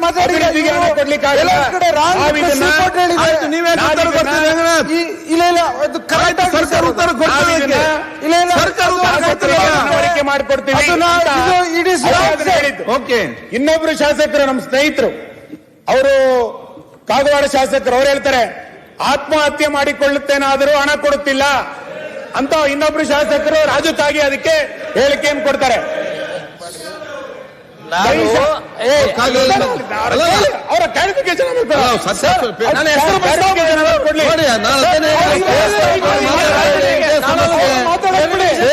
ಚರ್ಚೆ ಮಾಡಬೇಡಿ. ಮಾನ್ಯ ಕೊಡಬೇಕು. ಭಾರಿ ಆಶ್ಚರ್ಯ ಅಂದ್ರೆ ಸರ್, ಅವರ ಶಾಸಕರುಗಳೇ ನಾನು ಅವರಿಗೆ ಆ ಶಾಸಕರನ್ನ ಅಭಿನಂದಿಸ್ತೇನೆ. ನಾನು ಆ ಶಾಸಕರನ್ನ ಅಭಿನಂದಿಸ್ತೇನೆ. ಅವ್ರು ಏನ್ ಹೇಳ್ತಾರೆ ಕೇಳಿ ಸರ್. ಅಲ್ಲಿ ಒಂದು ಸಭೆಯಲ್ಲಿ, ಹಳ್ಳಿಯಲ್ಲಿ ಒಂದು ಸಭೆಯಲ್ಲಿ ನಾನು ಮಾತಾಡುವ ಸಂದರ್ಭದಲ್ಲಿ ಅದು ಬಸವೇಶ್ವರ ಯಾತ ನೀರಾವರಿ ಯೋಜನೆಯ ಬಗ್ಗೆ ಅಲ್ಲಿ ಪತ್ರಕರ್ತರು ಕೇಳಿದ ಪ್ರಶ್ನೆಗೆ ನಾನು ಅಲ್ಲಿ ಎಲ್ಲ ಗೊಂದಲ ಆದಂತ, ಅಲ್ಲಿ ಕಾಂಟ್ರಾಕ್ಟರ್ಸು ಮತ್ತು ಕೆಲವು ಅಧಿಕಾರಿಗಳ ಗೊಂದಲ ಆದಂತ, ಹಣ ನಮಗೆ ಕೊಟ್ಟಿಲ್ಲ ಅಂತ ನಾನು ಹೇಳಿಲ್ಲ. ಅಲ್ಲಿ ಗೊಂದಲ ಆದದಕ್ಕಾಗಿ ಇದೆಲ್ಲ ಹಿಂದಿನ ಸರ್ಕಾರದಲ್ಲಿ ನಿಮ್ಮಲ್ಲಿ ಆದಂತನ ಲೋಪದೋಷಗಳನ್ನು ನೋಡಿ ನಾಳೆ ಇದು ಏನಪ್ಪಾ ನಮ್ಗೆ ಆತ್ಮಹತ್ಯೆ ಮಾಡ್ಕೊಳಂಗ ಆಗೈತಿ ಅಂತ ಹೇಳಿ ಆ ಮಾತನ್ನ ಅಂದದ್ದು ನಿಜ. ಅದನ್ನ ಬೇರೆ ನೀವು ಅರ್ಥ ಮಾಡ್ಕೋಬೇಕು. ನಂದೇನ್ ತೊಂದ್ರೆ ಇಲ್ಲ. ಅದು ಒಂದು ಸಂದರ್ಭದಲ್ಲಿ ಕೌಂಟರ್ ಮಾಡ್ಲಿಕ್ಕೆ ಮಾತಾಡಿದ್ದೇನೆ. ಮಾನ್ಯ ಅಧ್ಯಕ್ಷರೇ, ನಾನು ಕಾಂಗ್ರೆಸ್ಸಿನ ಶಾಸಕ ಮಿತ್ರರಿಗೆ ಅಭಿನಂದಿಸ್ತೇನೆ. ಯಾಕೆಂತಂದ್ರೆ ನಮಗೆ ಅನುದಾನ ಕೊಡಬೇಕು ಅಂತೇಳಿ ಅವರು ಕೂಡ ಕೆಲವು ಶಾಸಕರು ಪತ್ರ ಬರೆದಿದ್ರು. ನಾನು ಅಭಿನಂದಿಸ್ತೇನೆ. ಶಾಸಕರಿಗೆ ಹೇಳಿ ಅನುದಾನ ಕೊಡಬೇಕು ಅಂತ ಶಾಸಕರೇ ಕೇಳಬೇಕು, ಇನ್ಯಾರು ಕೇಳುತ್ತಾರೆ? ಹಾಗಾಗಿ ಒಂದಿಷ್ಟು ಪತ್ರಗಳನ್ನು ಬರೆದಿದ್ರು. ಆ ಪತ್ರಗಳನ್ನು ಬರೆದು ಆ ಪತ್ರಗಳು ಬಹಳ ದೊಡ್ಡ ಪ್ರಮಾಣದಲ್ಲಿ ಚರ್ಚೆಗಳಾಗಿತ್ತು. ನಮ್ಮ ಸರ್ಕಾರದ ಆರ್ಥಿಕ ಸಲಹೆಗಾರರು ಕೂಡ ಹೇಳಿದ್ರು ಅಭಿವೃದ್ಧಿಗೆ ಹಣ ಇಲ್ಲ, ನಾವೇನು ಮಾಡ್ಲಿಕ್ಕಾಗಲ್ಲ ಅನ್ನುವಂತ ಪರಿಸ್ಥಿತಿಯನ್ನ ಆರ್ಥಿಕ ಸಲಹೆಗಾರರು ಕೂಡ ಕೊಟ್ಟಿದ್ದು ನಮಗೆ ಗೊತ್ತಿದೆ. ಈ ರೀತಿ ಎಲ್ಲ ಶಾಸಕರು ಕೂಡ ಬೇರೆ ಬೇರೆ ಸಂದರ್ಭದಲ್ಲಿ ಹೇಳಿಕೆ ಕೊಡ್ತಾ ಹೋಗಿದ್ದಾರೆ. ಆದ್ರೆ ನನಗೆ ಬಹಳ ದುಃಖ ಅಂತಂದ್ರೆ, ಒಬ್ರು ಶಾಸಕರು ಅನುದಾನ ನಮಗೆ ಕೊಡ್ತಾ ಇಲ್ಲ, ನಾವ್ ಹೆಂಗ್ ಕೆಲಸ ಮಾಡಬೇಕು ಅಂತೇಳಿ ಹೇಳಿಕೆಗಳನ್ನು ಕೊಟ್ಟಾಗ ಆ ಶಾಸಕರಿಗೆ ನೋಟಿಸ್ ಕೊಡ್ತೇನೆ ಅಂತ ದರ್ಪದಿಂದ ಮಾತಾಡೋದಿದೆಯಲ್ಲ ಜನಪ್ರತಿನಿಧಿಗಳು. ನಾವು ಇನ್ನೊಬ್ಬ ನಮ್ಮ ಜಯನಗರದ ಶಾಸಕರಿಗೆ ಹೇಳ್ತಾರೆ ಸರಿಯಾಗಿ ತಗ್ಗಿ ಬಗ್ಗಿ ಬಂದ್ರೆ ಮಾತ್ರ ಅನುದಾನ. ಮಾನ್ಯ ಅಧ್ಯಕ್ಷರೇ, ನೀವು ರೂಲಿಂಗ್ ಕೊಡಬೇಕು. ತಗ್ಗಿ ಬಗ್ಗಿ ಬಂದ್ರೆ ಅನುದಾನ ಕೊಡ್ತೀರೋ, ಅಥವಾ ಆ ಕ್ಷೇತ್ರದಲ್ಲಿ ಕೊರತೆ ಇದೆ ಅಂತ ಹೇಳಿದಾಗ ಅನುದಾನ ಕೊಡ್ತೀರೋ, ಅಥವಾ ನಾವು ಅನುದಾನಗಳನ್ನ ಕೇಳುವಂತದ್ದು ನಮ್ಮ ಶಾಸನಬದ್ಧ ಹಕ್ಕಿದು. ಇದನ್ನ ತಗ್ಗಿ ಬಗ್ಗಿ ಬಂದ್ರೆ ಹಕ್ಕು ನಾನು ಕೊಡ್ತೀನಿ ಅಂತ ಹೇಳೋದು, ನೋಟಿಸ್ ಕೊಡ್ತೀನಿ ಅಂತ ಹೇಳುವಂತದ್ದು ಸರಿ ಅವಶ್ಯಕತೆ ಇಲ್ಲ. ನಾನು ಅವ್ರ ಮುಂದೆ ಮಾತಾಡ್ಲಿ. ಇದು ಮಾನ್ಯ ಅಧ್ಯಕ್ಷರೇ, ನಾನು ಆಗ್ಲೇ ಹೇಳಿದೆ, ಉಡುಪಿ KDP ಸಭೆಯಲ್ಲಿ ನಾನು ಮೊನ್ನೆ ಭಾಗವಹಿಸಿದ್ದೆ. ಮಾನ್ಯ ಜಿಲ್ಲಾ ಉಸ್ತುವಾರಿ ಸಚಿವರು ಬಂದಿದ್ರು. ನಾನು 2 ಉದಾಹರಣೆಗಳನ್ನು ಮಾತ್ರ ಕೊಡ್ತೇನೆ, ಬಹಳ ಉದ್ದ ಹೋಗಲ್ಲ. ಆ KDP ಸಭೆಯಲ್ಲಿ ಕೊಟ್ಟಿರುವಂತ, ಅವ್ರು ಕೊಟ್ಟಿರೋ, ಸರ್ಕಾರವೇ ಕೊಟ್ಟಿರುವಂತ ಪ್ರೊಸೀಡಿಂಗ್ಸ್ ಅಲ್ಲಿ ಅವ್ರು ಹೇಳ್ತಾರೆ, ಜುಲೈ 2024 ಮಾಹೆಯಲ್ಲಿ ಅನುದಾನ ಕೊರತೆಯಾಗಿರುವುದರಿಂದ 1,80,619 ಪಡಿತರ ಚೀಟಿ ಪೈಕಿ 39,922 ಪಡಿತರ ಚೀಟಿಗಳಿಗೆ ನಗದು ವರ್ಗಾವಣೆ ಸಾಧ್ಯವಾಗಿರುವುದಿಲ್ಲ. ಇದನ್ನು ಸರ್ಕಾರ ಒಪ್ಕೊಳ್ಳುತ್ತೆ. ಉಡುಪಿ ಜಿಲ್ಲೆಗೆ 1,80,000 ಕಾರ್ಡ್ ಇದೆ, ನಮಗೆ ಅನುದಾನ ಕೊರತೆ ಆಗಿದ್ರಿಂದ 39,000 ಕಾರ್ಡ್ಗಳಿಗೆ ಹಣ ವರ್ಗಾವಣೆ ಮಾಡ್ಲಿಕ್ಕೆ ಆಗಿಲ್ಲ ಅಂತೇಳಿ ಉಡುಪಿ KDP ಸಭೆಯಲ್ಲಿ ಅವ್ರು ಕೊಟ್ಟಿರುವಂತ ಪ್ರೊಸೀಡಿಂಗ್ಸ್. ಅಂದ್ರೆ ಅನುದಾನ ಕೊರತೆ ಇಲ್ಲ, ನಾವು ದಿವಾಳಿ ಆಗಿದೆ ಅಂತಂದ್ರೆ ಅವ್ರಿಗೆ ಬೇಜಾರಾಗುತ್ತೆ. 2 ತಿಂಗಳು ದಿವಾಳಿ ಆದ್ಮೇಲೆ ಏನು ಕೊಡ್ಲಿಕ್ಕೆ ಸಾಧ್ಯ ಇದೆಯಾ? ಅಂದ್ರೆ ಯಾವ ರೀತಿ ಇವರು ಸರ್ಕಾರ ಮಾನ್ಯ ಅಧ್ಯಕ್ಷರೇ, ಆಲೋಚನೆ ಮಾಡ್ತಾರೆ? ಮಾನ್ಯ ಅಧ್ಯಕ್ಷರೇ, ರಂಗನಾಥ್, ಈ ವಾದ ಸರಿ ಇಲ್ಲ ಸರ್. ಇದು ಮಾನ್ಯ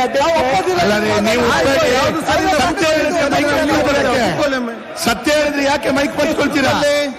ಸತ್ಯ ಹೇಳಿದ್ರೆ ಮೈ ಪಂಚ್ಕೊಳ್ತೀರಾ ಯಾಕೆ? ಟೆನ್ಷನ್ ಅಧ್ಯಕ್ಷರೇ, ಇಲ್ಲಿ ನೋಡಿ ಹೆಂಗಿದೆ ಅಂತ ಈ ತರದ ರಂಗನಾಥ್, ಅದು ಸರಿ ಇದು ಸರಿ ಅಂದ್ರೆ ಸರಿ ಇದ್ರೆ ನಾವು ಇಲ್ಲಿ ಬಂದು ಕೂತ್ಕೊಳ್ತೇವ? ಈಗ ನೀವು ಈ ತರದ ಪರಿಸ್ಥಿತಿ ಯಾವತ್ತೂ ಕೂಡ ನಮ್ಮ ಜಿಲ್ಲೆಗಳಿಗೆ ಸರ್ಕಾರಕ್ಕೆ ಬಂದಿರಲಿಲ್ಲ. ಲೋಕೋಪಯೋಗಿ ಇಲಾಖೆ, ರಾಜ್ಯ ಹೆದ್ದಾರಿಗಳ ಸುಧಾರಣೆ ಎಷ್ಟು ಸಾಧನೆ ಅಂತ ಕೇಳಿದ್ರೆ 0%. 50-54 ಸಾಧನೆ ಅಂತ ಕೇಳಿದ್ರೆ 0%. ಜಿಲ್ಲಾ ಮತ್ತು ಇತರ ರಸ್ತೆಗಳ ನವೀಕರಣ 39%. ಜಿಲ್ಲಾ ಮುಖ್ಯ ರಸ್ತೆ 0%. ಗ್ರಾಮ ಬಂಧು 0%. ಶಾಲಾ ಸಂಪರ್ಕ ಸೇತುವೆ 0%. ಮಳೆ ಹಾನಿಯ ಕಾಮಗಾರಿಗಳ ವಿವರ 16%. ಇದು ನಮ್ಮ ಜಿಲ್ಲೆಗಳಲ್ಲಿ ಆಗಿರುವಂತಹ ಅಭಿವೃದ್ಧಿ ಚಟುವಟಿಕೆಗಳು. ಇದು ನಾನು ಭಾಷಣ ಮಾಡ್ತಿರೋದಿಲ್ಲ, ನೀವು ಕೊಟ್ಟಿರುವಂತಹ ಅಂಕಿಅಂಶದಲ್ಲಿ ಹೇಳಿರುವಂತದ್ದು. ಇಂಥ ಪರಿಸ್ಥಿತಿ ಕರ್ನಾಟಕದಲ್ಲಿ ಯಾಕೆ ನಿರ್ಮಾಣ ಆಯಿತು? ಇದಕ್ಕೆ ಝೀರೋ ಡೆವಲಪ್ಮೆಂಟ್ ಅಂತೇಳಿ ಆ ಕಾರಣಕ್ಕೋಸ್ಕರ ನಾನು ಹೇಳ್ತಾ ಇರುವಂತದ್ದು. ಇಂಥ ಪರಿಸ್ಥಿತಿ ಯಾಕೆ ಕರ್ನಾಟಕದಲ್ಲಿ ಇವತ್ತು ನಿರ್ಮಾಣ ಆಯಿತು? ಈ ರೀತಿ ಎಲ್ಲ ಇಲಾಖೆಗಳಿಗೆ ಹಣವನ್ನು ಕೊಡದಲೆ ದೊಡ್ಡ ಪ್ರಮಾಣದಲ್ಲಿ ಶಾಸಕರುಗಳಿಗೆ ತಿರುಗಾಡದಲ್ಲೇ ಇರುವಂತಹ ಪರಿಸ್ಥಿತಿ ಇವತ್ತು ಕರ್ನಾಟಕದಲ್ಲಿ ನಿರ್ಮಾಣ ಆಗಿದೆ. ಮಾನ್ಯ ಅಧ್ಯಕ್ಷರೇ, ನಮ್ಮೂರಿನಲ್ಲಿ ಒಬ್ಬ ಕ್ಷೀರಸಾಗರ ಅಂತಿದ್ದ. ಏನ್ ಹೆಸರು? ಕ್ಷೀರಸಾಗರ ಅಂತ. ಮಜ್ಜಿಗೆ ತಗೊಳ್ಳಿಕ್ಕೆ ಸಾಲ ಮಾಡ್ತಿದ್ದ ಅವನು. ಹೆಸರು ಕ್ಷೀರಸಾಗರ. ಮಜ್ಜಿಗೆ ತಗೊಳ್ಳಿಕ್ಕೆ ಸಾಲ ಮಾಡ್ತಿದ್ದ. ಇವತ್ತಿನ ಕರ್ನಾಟಕದ ಪರಿಸ್ಥಿತಿ ಇದೆ. 14 ಬಾರಿ ಬಜೆಟ್ ಮಾಡಿದೀನಿ, ನಾ ಬಹಳ ಆರ್ಥಿಕ ತಜ್ಞ ಅಂತ ಹೇಳಿರುವಂತ ಸಿದ್ದರಾಮಯ್ಯನವ್ರು ಏನು ಅಂತ ಕೇಳಿದ್ರೆ, ಸಿದ್ದರಾಮಯ್ಯ ಏನು ಅಂತ ಕೇಳಿದ್ರೆ ಝೀರೋ ಡೆವಲಪ್ಮೆಂಟ್.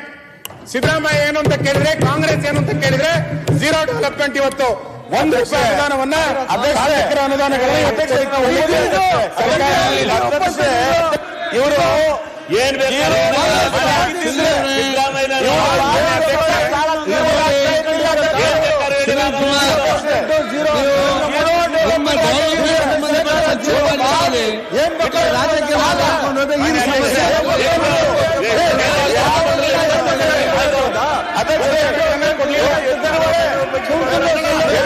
ಕೊಡ್ಲಿಲ್ಲ, ನಾನು ಒಪ್ಕೋತೀನಿ ಅದನ್ನ. ಮಾನ್ಯ ಅಧ್ಯಕ್ಷರೇ, ಇದನ್ನ ಒಪ್ಪೋದಿಲ್ಲ. ಮೀಟಿಂಗ್ ಪ್ರೊಸೀಡಿಂಗ್ ಮಾನ್ಯ ಅಧ್ಯಕ್ಷರೇ, 3,71,000 ಕೋಟಿ ಬಜೆಟ್ ಮಂಡನೆ ಮಾಡಿ ಆದ್ರೆ ಆದಾಯವನ್ನು ಏರಿಕೆ ಮಾಡುವಂತ ಮಾಡ್ತು. ಎಲ್ಲ ಸರ್ಕಾರಗಳು ಕೂಡ ತನ್ನ ಆದಾಯವನ್ನು ಮಾಡಿಕೊಳ್ಳಿಕ್ಕೆ ಮಾಡ್ತಾ ಹೋಗ್ತಾರೆ. ಝೀರೋ ಡೆವಲಪ್ಮೆಂಟ್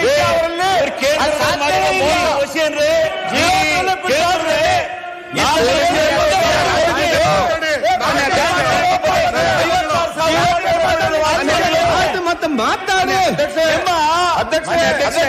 ಬಿಜೆಪಿ ನೋಡಿ, ನೀವು ಎಷ್ಟೇ ಡೆವಲಪ್ಮೆಂಟ್ ಮಾಡಿದ್ರೆ ಕೂಡ ಇಲ್ಲಿ ಕೂಡ ಡೆವಲಪ್ಮೆಂಟ್ ಮಾಡಿದ್ರೆ ಯಾರು ಕೂಡ ಹೇಳುದಿಲ್ಲ. ನೀವು ಎಷ್ಟೇ ಡೆವಲಪ್ಮೆಂಟ್ ಮಾಡಿದ್ರು ಕೂಡ ಸರ್ಕಾರ ಏನು ಡೆವಲಪ್ಮೆಂಟ್ ಮಾಡಿದ್ರು ಕೂಡ ಇಲ್ಲಿ ಕೂತ್ಕೊಂಡು ಸರ್ಟಿಫಿಕೇಟ್ ಹೋಗುದಿಲ್ಲ. ನೀವು ಅರ್ಥ ಮಾಡಿಕೊಳ್ಳಿ, ಅವ್ರು ಮಾತಾಡಿ ಮುಗಿಸಿ.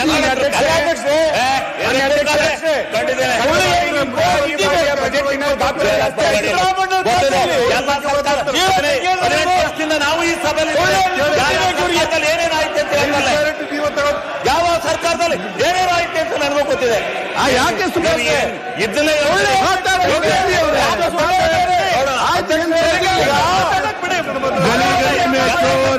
ಕಾಂಗ್ರೆಸ್ ವಾಲ ಚೋರ್ ಏನೇನಿತ್ತು ಶಿವಲಿಂಗ ಆದ್ರೆ ಮತ್ತೆ ಯಾಕೆ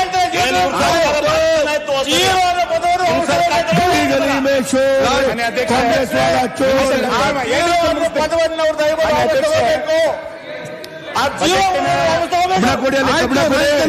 ಬಜೆಟ್ ಗಾತ್ರವನ್ನ ಜಾಸ್ತಿ ಮಾಡ್ಕೊಳ್ಳಿಕ್ಕೆ, ಬಜೆಟಿನ ಗಾತ್ರವನ್ನ ಜಾಸ್ತಿ ಮಾಡ್ಕೊಳ್ಳಿಕ್ಕೆ ಎಲ್ಲ ಸರ್ಕಾರಗಳು ಕೂಡ ಪ್ರಯತ್ನವನ್ನು ಮಾಡ್ತವೆ. ಅಲ್ಲ, ಈಗ ನಾನು ನಿಮ್ಮ ಹತ್ರ ಹಿನ್ನೆಲೆಯಲ್ಲಿ ಸಿದ್ದರಾಮಯ್ಯ ಸರ್ಕಾರವು ಕೂಡ ಮಾನ್ಯ ಮುಖ್ಯಮಂತ್ರಿಗಳು ಬಜೆಟ್ ಗಾತ್ರವನ್ನು ಜಾಸ್ತಿ ಯಾರೇ ಮಾಡಿ ಮಧ್ಯವರ್ತಿ ಇಲ್ಲದೆ ಇವರಿಗೆ ಪ್ರತಿ ಒಂದು ತಿಂಗಳು ಇದರ ಪರಿಣಾಮವಾಗಿ ಹಣ ಬರ್ತಾ ಇದೆಯಲ್ಲ ಮಾನ್ಯ ಅದ್ರ ಬಗ್ಗೆ ಅಧ್ಯಕ್ಷರೇ, ಮಾತಾಡ್ತೀರಾ ಪರಿಣಾಮವಾಗಿ ಅದು ನೀವು ಮಾತಾಡಿ ಕೂತ್ಕೊಳ್ಳಿ ಈಗ ಕೂತೋಗ್ರು ಅದು ನೀವು ನೀವು ಇನ್ಫ್ಲೂಯೆನ್ಸ್ ಇಲ್ದಲೆ ರಂಗನಾಥ್ ಪ್ರತಿ ತಿಂಗಳು ಪ್ರತಿ ವರ್ಷ ರಂಗನಾಥ್ ಕಾನ್ಸ್ಟಿಟ್ಯೂನ್ಸಿ ಬರ್ತಾ ಇದ್ದಲ್ಲ ಅದ್ರ ಬಗ್ಗೆ ಮಾತಾಡ್ತಿಲ್ಲ ಸರ್ ಇವರು. ಮಾತಾಡಿ ಎಲ್ಲ ನೀವೇನು ಮಾತಾಡಲಿ ಹೋಗ್ತೀವಿ ಮಾನ್ಯ ಅಧ್ಯಕ್ಷರೇ ಈ ಪದೇ ಪದೇ ಮಾತಾಡೋದ್ ಬದಲು ಅವ್ರಿಗೂ ಒಂದ್ಸರಿ 2 ನಿಮಿಷ ಬಿಟ್ಬಿಡೋಣ ಅವ್ರ ಚರ್ಚೆ ಉತ್ತರ ಕೊಡ್ಲಿ ಒಬ್ಬೊಬ್ಬರೇ ಎದ್ದು ಮಾನ್ಯ ಉತ್ತರ ಕೊಡ್ಲಿ. ಅಧ್ಯಕ್ಷರೇ ಈಗ ಅಲ್ಲ, ಇವರು ನೋಡಿ. ಮಾತಾಡಕ್ ಬಿಡಲ್ಲ ಅವರು ಹೇಳಕ್ ಆಗ್ತಾ ಇಲ್ಲ ಅಲ್ಲ, ಪ್ರತಿಪಕ್ಷ- ಹೇಳ್ಬಿಡಿ ಅವ್ರಿಗೆ ಇದಾದ್ಮೇಲೆ ನಿಮ್ಗೆ ಕೊಡ್ತೀವಿ ಮಾತಾಡಿ ಅಂತ ಹೇಳಿ ಪ್ರತಿಪಕ್ಷ ನಾಯಕರವರೆಲ್ಲ ಸರಿಯಾಗಿ ಕೇಳ್ತಾ ಇದ್ರು ಅವರು ಡೆವಲಪ್ಮೆಂಟ್ ಸಂಬಂಧ ಚರ್ಚೆಯನ್ನು ಸಮಸ್ಯೆ ಇರಲಿಲ್ಲ ಅದು ರಾಜಕೀಯವಾಗಿ ಮಾತಾಡಲಿಕ್ಕೆ ಹೋಗುವಾಗ ಅವ್ರು ಮಾತಾಡ್ತಾರೆ ಅಧ್ಯಕ್ಷರೇ ಸುಮ್ಮನೆ ಬಜೆಟ್ ಗಾತ್ರವನ್ನ ಜಾಸ್ತಿ ಮಾಡಬೇಕು. ರಾಜಕೀಯ 3,71,000 ಕೋಟಿ ರೂಪಾಯಿಯ ಬಜೆಟ್ ಆದಾಗ ಈ ತರ ಬಹಳ ದೊಡ್ಡ ಪ್ರಮಾಣದಲ್ಲಿ ಅಭಿವೃದ್ಧಿ ಚಟುವಟಿಕೆಗಳ ಹಣ ಬರುತ್ತೆ ಅಂತ ನಾವು ನಿರೀಕ್ಷೆ ಮಾಡಿದ್ವಿ. ಆಗ್ತಾ ಇದೆ. ಆ ನಿರೀಕ್ಷೆ ಆಗಲಿಲ್ಲ ಅನ್ನುವಂತ ವಾದ ನಂದು. ಅದಕ್ಕೆ ಬಜೆಟ್ ಗಾತ್ರವನ್ನ ಜಾಸ್ತಿ ಮಾಡಬೇಕಾದ್ರೆ ಬಹಳ ದೊಡ್ಡ ಪ್ರಮಾಣದಲ್ಲಿ ಬೆಲೆ ಏರಿಕೆಯನ್ನ ಸರ್ಕಾರ ಮಾಡಿತು. ಡೀಸೆಲ್ ಅನ್ನ 3 ರೂಪಾಯಿ ಜಾಸ್ತಿ ಮಾಡಿದ್ರು, ಪೆಟ್ರೋಲ್ ಅನ್ನ 3 ರೂಪಾಯಿ 3 ಪೈಸೆ ಜಾಸ್ತಿ ಮಾಡಿದ್ರು, ವಿದ್ಯುತ್ ಯೂನಿಟ್ ಅನ್ನ 3 ರೂಪಾಯಿ 37 ಪೈಸೆ ಜಾಸ್ತಿ ಮಾಡಿದ್ರು, ಹಾಲಿಗೆ 5 ರೂಪಾಯಿ ಜಾಸ್ತಿ ಮಾಡಿದ್ರು. 700 ಕೋಟಿ ರೂಪಾಯಿಯನ್ನ 900 ಕೋಟಿ ರೂಪಾಯಿ ಇವತ್ತು ಬಾಕಿ ಇದೆ ಹಾಲಿನ ಸಬ್ಸಿಡಿ. ಅದೇ ತರ ಅಭಿವೃದ್ಧಿ ಚಟುವಟಿಕೆಗಳು ಆಗಲಿಲ್ಲ ಅನ್ನುವಂಥದ್ದನ್ನ ನಾನು ಈ ಸಂದರ್ಭದಲ್ಲಿ ಹೇಳ್ತಾ ನಾನು ಎಲ್ಲ ಶಾಸಕರ ಪರವಾಗಿ ನಾನು ಈ ಸರ್ಕಾರವನ್ನು ಆಗ್ರಹಿಸುವಂತದ್ದು, ನೀವು ಇವತ್ತು ಝೀರೋ ಡೆವಲಪ್ಮೆಂಟ್ ಅನ್ನುವಂತ ಭಾವನೆಗಳು ನಮ್ಮ ಮನಸ್ಸಿನಲ್ಲಿ ಏನಿದೆ ಅದು ದೂರ ಆಗಬೇಕು ಅಂತಾದ್ರೆ ಎಲ್ಲ ವಿಧಾನಸಭಾ ಕ್ಷೇತ್ರಗಳಿಗೆ 100 ಕೋಟಿ ರೂಪಾಯಿ ಅನುದಾನವನ್ನ ಕೊಡಿ ಶಾಸಕರ ಅಭಿವೃದ್ಧಿಗೆ. ಅವಾಗ ಮತ್ತೆ ನಿಮ್ಮನ್ನು ಅಭಿನಂದಿಸಿ ನಾನೇ ಭಾಷಣ ಮಾಡ್ತೇನೆ. 100 ಕೋಟಿ ರೂಪಾಯಿನ ಕೊಟ್ಟಿದ್ದೀರಿ ಅಂತ. ನೀವು ಸ್ವಲ್ಪ ಯಾವುದಲ್ಲೂ ಯಾವುದೇ ಅಭಿವೃದ್ಧಿ ಚಟುವಟಿಕೆಯನ್ನು ಮಾಡ್ಲಿಕ್ಕಾಗದೇ ಇದ್ರೆ ಬೇರೆ ನಾಯಕರಿಲ್ವಾ ಮಾಡ್ಲಿಕ್ಕಾಗದೆ ನಾವು ಜನ ಕಲ್ಯಾಣವನ್ನ ಮಾಡಿದೀವಿ, ಬಡತನವನ್ನ ನಿರ್ಮೂಲನೆ ಮಾಡಿದೀವಿ. ರಾಜ್ಯಪಾಲರ ಭಾಷಣದಲ್ಲಿ ಬಡತನ ನಿರ್ಮೂಲನೆ ಮಾಡಿಬಿಟ್ಟಿದೀವಿ ಅಂತ ಭಾಷಣ ಮಾಡಿದ್ರು. ಬಡತನ ನಿರ್ಮೂಲನೆ ಅಂತಂದ್ರೆ 2 ಮಿನಿಟ್ ಮ್ಯಾಗಿ ಇದ್ದಂಗೆ ಅಲ್ಲ, ಅದು ನಿರಂತರವಾಗಿ ಸರ್ಕಾರ ಪ್ರಯತ್ನಗಳನ್ನ ಮಾಡಬೇಕು. ಮೊನ್ನೆ ಜನ ಕಲ್ಯಾಣದ ಸಮಾವೇಶ ಮಾಡಿದ್ರು. ನಾನು ಸಮಾವೇಶದ ಬಗ್ಗೆ ಅಬ್ಜೆಕ್ಷನ್ ಮಾಡ್ತಾ ಇಲ್ಲ ಮೊನ್ನೆ ಅಧ್ಯಕ್ಷರೇ. ಎಲ್ಲ ಶಾಸಕರ ಅಭಿಪ್ರಾಯಗಳನ್ನು ನೋಡಿ ಒಂದ್ಸರಿ ನಿಮ್ಮ ಮಂತ್ರಿಮಂಡಲದ ಸದಸ್ಯರು ದಯಮಾಡಿ ಜಿಲ್ಲೆಗಳಲ್ಲಿ ಪ್ರವಾಸ ಮಾಡಿ ನಿಮ್ಮ ಇಲಾಖೆಗಳಲ್ಲಿ ಏನಾಗಿದೆ ಅಂತ ನೋಡಿ. ಅವಾಗ ಗೊತ್ತಾಗುತ್ತೆ ಜನ ಕಲ್ಯಾಣ ಆಗಿದೆಯೋ ಅಥವಾ ಅಭಿವೃದ್ಧಿ ಚಟುವಟಿಕೆಗಳು ಸಂಪೂರ್ಣವಾಗಿ ನಿಂತಿದೆಯೋ ಅನ್ನುವಂಥದ್ದು ನಿಮಗೆ ಅವತ್ತು ಅರಿವಾಗುತ್ತೆ. ಇವತ್ತು ನಮ್ಮೆಲ್ಲರ ಮನಸ್ಸಲ್ಲಿದೆ 2 ವರ್ಷದ ಅವಧಿಯಲ್ಲಿ ಒಂದೇ ಒಂದು ಗುದ್ಲಿ ಪೂಜೆ ಮಾಡ್ಲಿಕ್ಕೆ ಆಗಿಲ್ಲ ಅಂತಂದ್ರೆ ಯಾವ ರೀತಿಯಾದಂತ ಪರಿಸ್ಥಿತಿ ನಿರ್ಮಾಣ ಆಗಿದೆ. ಮಾನ್ಯ ಅಧ್ಯಕ್ಷರೇ, ನಾನು ಅದಕ್ಕೆ ನಿಮ್ ಮುಖಾಂತರ ವಿನಂತಿ ಮಾಡ್ತೇನೆ. ಈ ಸರ್ಕಾರ 0% ಡೆವಲಪ್ಮೆಂಟಿನ ಜೊತೆನಲ್ಲಿ 100% ಕರಪ್ಷನ್ ಸರ್ಕಾರ ಇದು. ಯಾಕೆ ಅಂತ ಕೇಳಿದ್ರೆ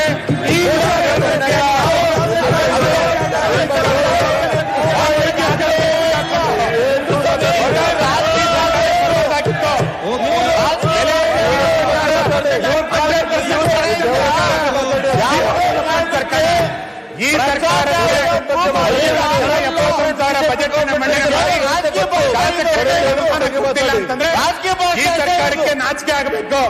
ದಯಮಾಡಿ ನಾನು ಆಗ್ರಹ ಮಾಡ್ತೇನೆ. ಇನ್ನು ಮುಂದಿನ ದಿನಗಳಲ್ಲಾದ್ರೂ ಕೂಡ ಶಾಸಕರು ಇವತ್ತು ಏನೇನು ಬೇಡಿಕೆಗಳನ್ನ ಇಡ್ತಾರೆ, ಬೇರೆ ಬೇರೆ ಇಲಾಖೆಗಳ ಏನೇನು ಬೇಡಿಕೆಗಳನ್ನ ಇಡ್ತಾರೆ, ಅದಕ್ಕೆ ಮನವಿಯನ್ನ ಕೊಟ್ಟು ಅದೆಲ್ಲದನ್ನು ಕೂಡ ಪೂರೈಸಬೇಕು ಅನ್ನುವಂತ ಆಗ್ರಹವನ್ನ ನಾನೊಬ್ಬ ಶಾಸಕನಾಗಿ ನಿಮ್ಮ ಮುಖಾಂತರ ಸರ್ಕಾರವನ್ನ ಮಾಡಲಿಕ್ಕೆ ಅಧ್ಯಕ್ಷ ಬಸವರಾಜ್ ಮುತ್ತಿಮೋಡ್ ಇಲ್ಲ, ಕೃಷ್ಣ ವಿಷ್ಣು ಅಂತ ಮಾತಾಡ ಅಧ್ಯಕ್ಷ ವಿಶ್ವನಾಥ್ ಮಾತಾಡ ಅಧ್ಯಕ್ಷ ಮತ್ತೆ ಮಾಡಬಹುದಲ್ಲಿ ಮಾತಾಡಬಹುದು. ಅಧ್ಯಕ್ಷ ಸನ್ಮಾನ್ಯ